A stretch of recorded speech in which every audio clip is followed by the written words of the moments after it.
Hello guys, कैसे हैं आप सभी लोग। आई होप सब लोग अच्छे होंगे, मस्त होंगे, तंदुरुस्त होगा और जबरदस्त तैयारी कर रहे होंगे। सभी लोग इस क्लास को जल्द से जल्द लाइक शेयर कर दो। सभी लोग जो फर्स्ट टाइम वॉच करें चैनल को सब्सक्राइब कर लो, क्योंकि आज की क्लास में बहुत जबरदस्त क्वेश्चन करने वाले हैं जो आपके एग्जाम के लिए बहुत इंपॉर्टेंट होने वाले हैं। बहुत इंपॉर्टेंट क्वेश्चन की तैयारी करने वाले हैं आज। जल्द से जल्द लाइक शेयर कर दो सभी लोग, फटाफट शेयर कर दो सभी को। ये क्लास बिल्कुल भी मिस मत करना, क्योंकि आपके पास ज़्यादा समय बचा नहीं है। जितनी ज़्यादा आप प्रैक्टिस कर सकते हो प्रैक्टिस करो। शेयर कर दिया सभी ने, स्टार्ट करें। चलो स्टार्ट करते हैं आज की क्लास। फर्स्ट क्वेश्चन है, क्वेश्चन नंबर फर्स्ट क्या है। पूर्व का मोती किस देश को कहा जाता है? पूर्व का मोती किस देश को कहा जाता है? तो आंसर हो जाएगा श्रीलंका। किस देश को कहा जाता है? श्रीलंका को कहा जाता है। बहुत इंपॉर्टेंट क्वेश्चन है। पूर्व का मोती किस देश को कहा जाता है? श्रीलंका को कहा जाता है। क्वेश्चन नंबर 2 है, चीनी का कटोरा किस देश को कहा जाता है? चीनी का कटोरा किस देश को कहा जाता है? तो आंसर हो जाएगा क्यूबा। किस देश को कहा जाता है? क्यूबा को कहा जाता है। चीनी का कटोरा किस देश को कहा जाता है? तो देश हो जाएगा क्यूबा। क्वेश्चन नंबर 3 है, सफेद हाथियों का देश किसको कहा जाता है? सफेद हाथियों का देश किसे कहा जाता है? तो आंसर हो जाएगा थाईलैंड। किसे कहा जाता है? थाईलैंड को कहा जाता है। बहुत इंपॉर्टेंट क्वेश्चन है, यही क्वेश्चन आपके एग्जाम में छपने वाले हैं। सफेद हाथियों का देश किसको कहा जाता है? तो थाईलैंड को कहा जाता है। अगला क्वेश्चन है, थाईलैंड का प्राचीन नाम क्या है? थाईलैंड का प्राचीन नाम क्या है? आंसर है श्याम। थाईलैंड का प्राचीन नाम क्या है? श्याम। क्वेश्चन नंबर 5 है, जापान का प्राचीन नाम क्या है? जापान का प्राचीन नाम क्या है? तो आंसर हो जाएगा निप्पन। जापान का प्राचीन नाम क्या है? निप्पन। एक बार फिर से देखते हैं, पूर्व का मोती किस देश को कहा जाता है? तो ये कहा जाता है श्रीलंका को। चीनी का कटोरा किस देश को कहा जाता है? तो ये कहा जाता है क्यूबा को। सफेद हाथियों का देश किसको कहा जाता है? तो ये कहा जाता है थाईलैंड को। थाईलैंड का प्राचीन नाम क्या है? श्याम। जापान का प्राचीन नाम क्या है? निप्पन। ये क्वेश्चंस आपको याद रखने हैं, यही क्वेश्चंस आपके एग्जाम में आने वाले हैं। तो फटाफट लाइक शेयर कर दो सभी को। जो फर्स्ट टाइम वॉच करें चैनल को सब्सक्राइब कर लो, जिससे कि आने वाले क्लास का नोटिफिकेशन आपके पास पहुंच जाए, क्योंकि ये क्लास आपके आने वाले एग्जाम यूपी पुलिस कांस्टेबल के लिए बहुत इंपॉर्टेंट चल रही है। तो सभी को शेयर कर दो,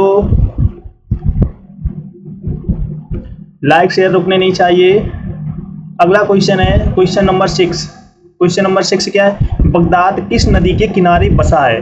बगदाद किस नदी के किनारे बसा है? तो ये बसा है टिग्रिस।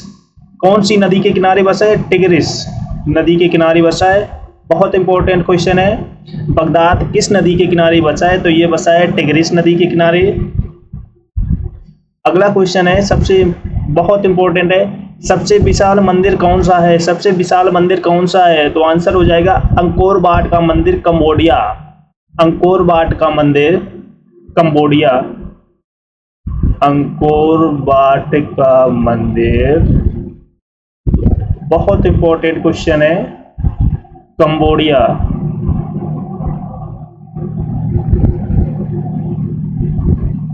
ये आंसर आपको याद रखना है। अगला क्वेश्चन है, बहुत इंपॉर्टेंट है, सबसे नीची पहाड़ी कौन सी है? सबसे नीची पहाड़ी कौन सी है? तो आंसर क्या हो जाएगा? बुकेट थॉम्सन। सबसे नीची पहाड़ी कौन सी है? तो आंसर हो जाएगा बुकेट थॉम्सन। अगला क्वेश्चन है, इंदिरा पॉइंट भूमध्य रेखा से कितनी दूर है? इंदिरा पॉइंट भूमध्य रेखा से कितनी दूर है? तो आंसर क्या हो जाएगा? 876 किलोमीटर दूर। 876 किलोमीटर दूर। बहुत इंपॉर्टेंट क्वेश्चन चल रहे हैं, सभी को शेयर कर दो।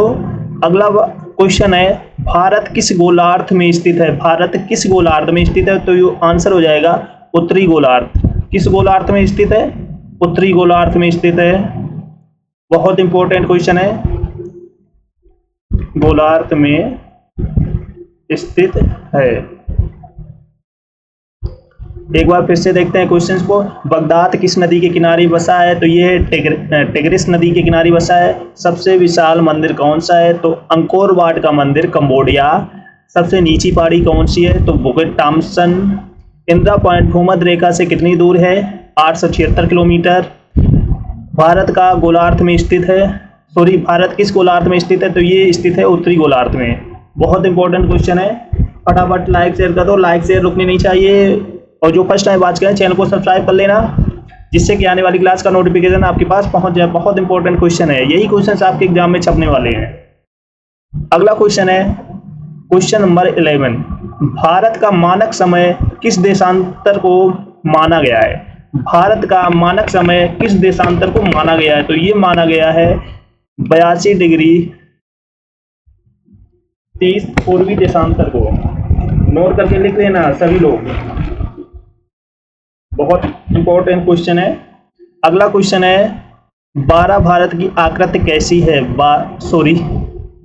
क्वेश्चन नंबर है 12, भारत की आकृति कैसी है? तो आंसर हो जाएगा चतुष्कोणी। कैसी है? चतुष्कोणी।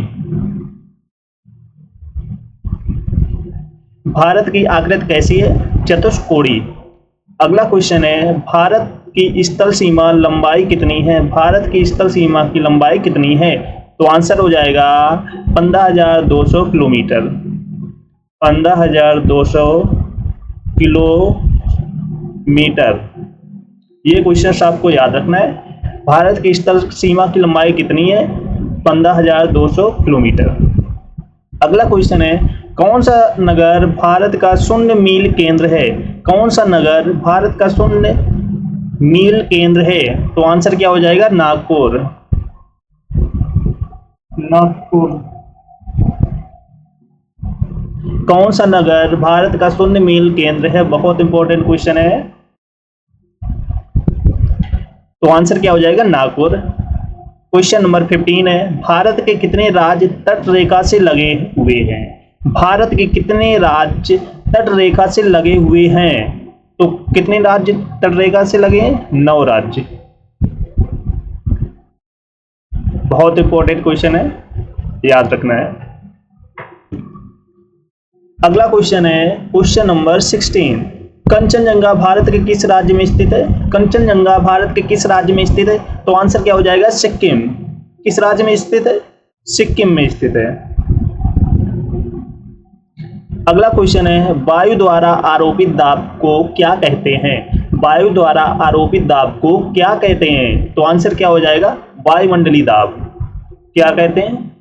वायुमंडलीय दाब। अगला क्वेश्चन है किस बर्तन में रखे द्रव द्वारा बर्तन के पहले व दीवारों पर प्रति एकांक क्षेत्रफल पर अभिलंबित आरोपित बल को क्या कहते हैं? तो आंसर क्या हो जाएगा? द्रव का दाब। द्रव का दाब कहते हैं। अगला क्वेश्चन है क्वेश्चन नंबर 19। कार्य करने की दर को क्या कहते हैं? कार्य करने की दर को क्या कहते हैं? बहुत इंपॉर्टेंट क्वेश्चन है। तो इसे कहते हैं सामर्थ्य। कार्य करने की दर को क्या कहते हैं? सामर्थ्य कहते हैं। लेट्स सी, एक बार फिर से क्वेश्चन को देखते हैं। कंचनजंगा भारत के किस राज्य में स्थित है? तो ये स्थित है सिक्किम में। वायु द्वारा आरोपित दाब को क्या कहते हैं? वायुमंडलीय दाब। किस बर्तन में रखे द्रव द्वारा बर्तन के पहले व दीवारों पर प्रति एकांक क्षेत्रफल पर अभिलंबित आरोपित बल को क्या कहते हैं? तो ये कहते हैं द्रव का दाब। कार्य करने की दर को क्या कहते हैं? सामर्थ्य। सभी लोग इस क्लास को लाइक शेयर कर दो, फटाफट शेयर कर दो, क्योंकि ये यूपी पुलिस कांस्टेबल एग्जाम के लिए बहुत इंपॉर्टेंट क्लास चल रही है। शेयर कर दो क्योंकि आपके पास ज़्यादा समय नहीं बचा है, 25 डेज का समय बचा है। जितनी ज़्यादा प्रैक्टिस कर सकते हो प्रैक्टिस करो।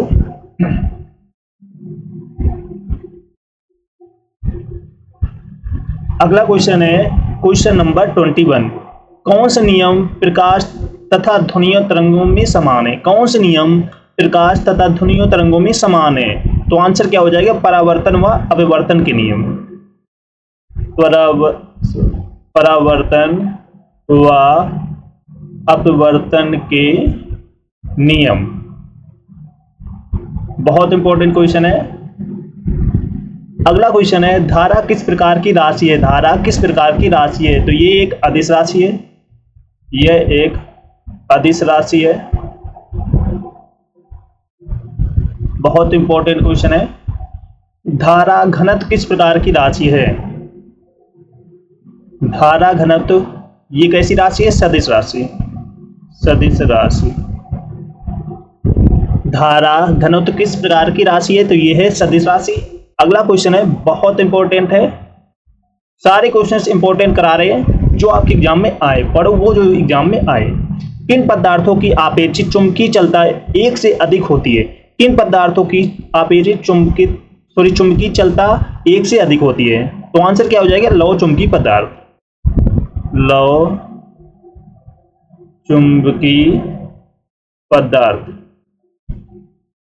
अगला क्वेश्चन है, क्वेश्चन नंबर 25, चुंबकीय किस स्थान पर चुंबकीय क्षेत्र दुर्बल होता है? चुंबकीय किस स्थान पर चुंबकीय क्षेत्र दुर्बल होता है? तो आंसर क्या हो जाएगा? ध्रुव से दूर। आंसर क्या हो जाएगा? ध्रुव से दूर। इंपॉर्टेंट क्वेश्चन है, सारे क्वेश्चन इंपॉर्टेंट है। लेट्स सी एक बार फिर से देखते हैं। कौन से नियम प्रकाश तथा ध्वनियाँ तरंगों में समान होते हैं? परावर्तन व अपवर्तन के नियम समान होते हैं। धारा किस प्रकार की राशि है? ये एक अदिश राशि है। धारा घनत्व किस प्रकार की राशि है? ये एक सदिश राशि है। किन पदार्थों की अपेक्षित चुंबकीय चलता एक से अधिक होती है? तो ये होती है लौह चुंबकीय पदार्थ की। चुंबकीय किस स्थान पर चुंबकीय क्षेत्र दुर्बल होता है? तो ये होता है ध्रुव से दूर। इतने क्वेश्चन कंप्लीट हो गए। फटाफट लाइक शेयर कर दो, जो फर्स्ट टाइम वॉच करें चैनल को सब्सक्राइब कर लो, जिससे कि आने वाली क्लास का नोटिफिकेशन आपके पास पहुंच जाए। सभी को शेयर कर दो, ऑलमोस्ट सभी का एग्जाम यूपी पुलिस का लगा होगा, तो सभी को शेयर कर दो।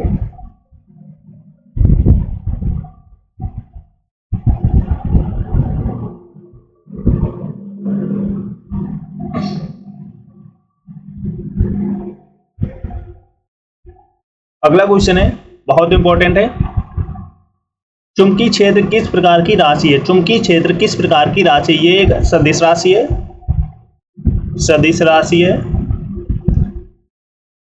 अगला क्वेश्चन है, जो स्थान गिरता है तथा जिसमें भरा होता है वह क्या कहलाता है? जो स्थान गिरता है जिसमें भरा होता है वह स्थान क्या कहलाता है? तो ये कहलाता है द्रव पदार्थ। क्या कहलाता है? द्रव पदार्थ कहलाता है। बहुत इंपॉर्टेंट क्वेश्चन है।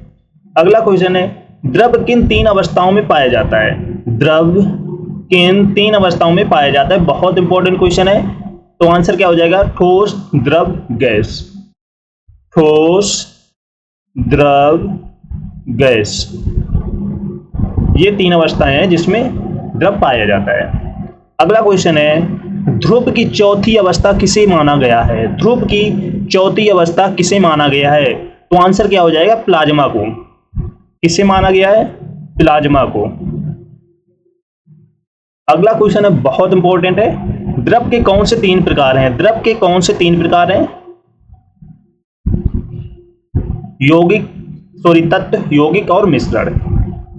तत्व, यौगिक और मिश्रण, ये वो तीन प्रकार हैं द्रव के।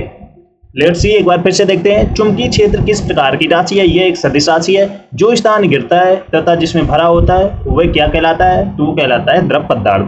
द्रव किन तीन अवस्थाओं में पाया जाता है? ठोस, द्रव और गैस। द्रव की चौथी अवस्था किसे माना गया है? प्लाज्मा को माना गया है। द्रव के कौन से तीन प्रकार हैं? तत्व, यौगिक और मिश्रण। अगला क्वेश्चन है, बहुत इंपॉर्टेंट है, वर्तमान में तत्व कितने हैं? वर्तमान में तत्व कितने हैं? तो आंसर क्या हो जाएगा? 118। वर्तमान में तत्व कितने हैं? 118 है। अगला क्वेश्चन है, वर्तमान में जो 118 तत्व हैं उनमें से कितने प्रकृति में पाए जाते हैं? वर्तमान में जो 118 तत्व हैं उनमें से कितने प्रकृति में पाए जाते हैं?